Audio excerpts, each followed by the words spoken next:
Fantasy-Glimmers। एक खूबसूरत रियासत में एक अमीर आदमी रहता था। इस आदमी के 3 बेटे थे। वो अपने 2 बड़े बेटों से बहुत प्यार करता था, मगर सबसे छोटे को सादा लौ कहा जाता था। इस पर मजाक किया जाता था। एक दिन सबसे बड़ा बेटा जंगल में घूमने चला गया और जाने से पहले इसकी माँ ने इसे एक खूबसूरत मीठा केक और ऑरेंज जूस की बोतल दी ताकि इसे भूख आ प्यास ना लगे। जब वो जंगल में दाखिल हुआ तो इसे एक छोटे से बूढ़े आदमी ने सलाम किया और कहा, क्या तुम मुझे अपने केक से एक टुकड़ा केक दे सकते हो और अपनी जूस की एक घूंट पिला सकते हो? मैं बहुत भूखा और प्यासा हूँ। मगर अक्लमंद बेटे ने जवाब दिया, अगर मैं तुम्हें अपना केक और जूस दे दूँ तो मेरे लिए कुछ नहीं बचेगा, चले जाओ। और वो छोटे आदमी को छोड़कर आगे बढ़ गया। जब वो घर जाने लगा तो अचानक इस पर ऊपर से एक शाख आ गिरी और इसका हाथ जख्मी हो गया। वो समझ गया ये बूढ़े आदमी की करामत थी। इसके बाद दूसरे बेटे ने जंगल में जाने का फैसला किया और इसकी माँ ने इसे भी एक केक और ऑरेंज जूस की बोतल दी। इसे भी वही छोटा बूढ़ा आदमी मिला और इसने खाने और पीने की दरखास्त की, मगर दूसरे बेटे ने भी वही जवाब दिया और वो आगे बढ़ गया। लेकिन जल्द ही इसका पैर फिसला और इसकी टांग पर चोट लग गई और इसे घर वापस ले जाना पड़ा।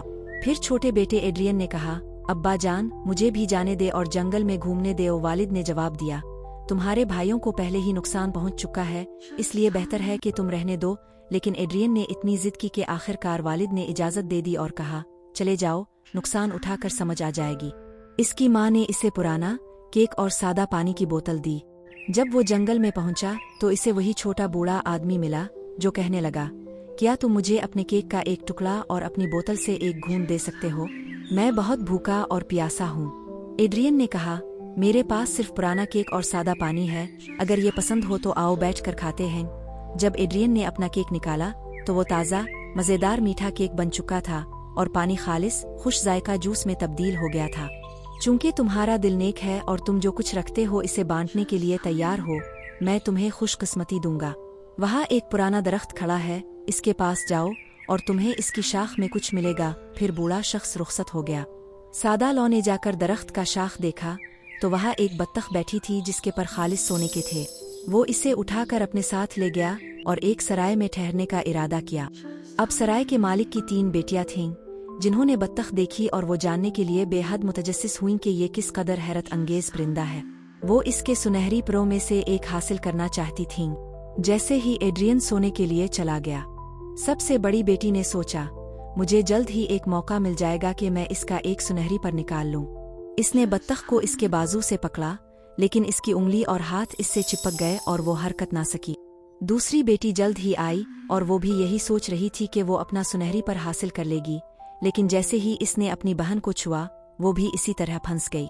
आखिर में सबसे छोटी बहन भी इसी नियत से आई, लेकिन जैसे ही इसने अपनी बहन को छुआ वो भी चिपक गई और अब तीनों को बत्तख के साथ रात गुजारनी पड़ी। अगली सुबह एड्रियन ने बत्तख को अपने बाजू में उठाया और चलने लगा। इसने तीनों बहनों की परवाह ना की जो इसके साथ लगी हुई थीं। वो मजबूरना इसके पीछे दौड़ती रहे, कभी दाएं कभी बाएं, जहाँ भी वो कदम रखता। फिर वो एक शहर पहुंचा जहाँ एक बादशाह हुकूमत करता था जिसकी बेटी इतनी संजीदा थी कि कोई इसे हंसा नहीं सकता था। बादशाह ने ऐलान किया था कि जो शख्स इसे हंसाने में कामयाब होगा वो इसकी शादी करेगा। जब एड्रियन ने ये सुना वो अपनी बत्तख और उन सब के साथ शहजादी के सामने पहुंचा। जैसे ही इसने तीनों लड़कियों को एक दूसरे के पीछे दौड़ते देखा वो जोर जोर से हंसने लगी और रुकने का नाम ना लिया। और तीनों बहनें भी जादू से आजाद हो गई और वापस घर को लौट गई। एड्रियन ने बादशाह से शहजादी की शादी की दरखास्त की, मगर बादशाह इसे पसंद ना करता था और मुख्तलिफ बहाने करने लगा। इसने कहा, पहले मुझे ऐसा आदमी दिखाओ जो पूरी तहखाने की मशरूबात पी सके। एड्रियन ने फौरन इस बूढ़े आदमी को याद किया जो यकीनी तौर पर इसकी मदद कर सकता था। इसने बत्तख को शहजादी के हवाले किया और वो जंगल चला गया जहाँ वही आदमी उदास चेहरे के साथ बैठा था। एड्रियन ने इससे पूछा, तुम्हें किस बात का गम है? आदमी ने जवाब दिया, मुझे शदीद प्यास लगी है और कुछ भी इसे खत्म नहीं कर सकता।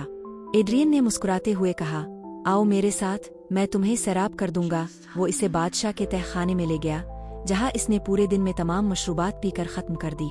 मगर बादशाह ने एक और शर्त रख दी, पहले ऐसा शख्स ढूंढो जो तहखाने में मौजूद सारी रोटियां खा सके। एड्रियन ने जंगल में जाकर बूढ़े आदमी को देखा जो अपना जिस्म पट्टी से बांध रहा था और करा रहा था।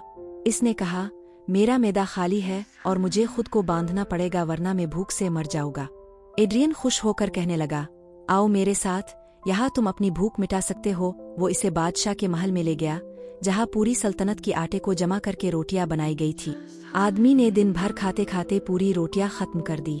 फिर भी बादशाह ने एक नई शर्त रख दी, अब बहरी जहाज ले आओ जो जमीन और पानी दोनों पर चल सके।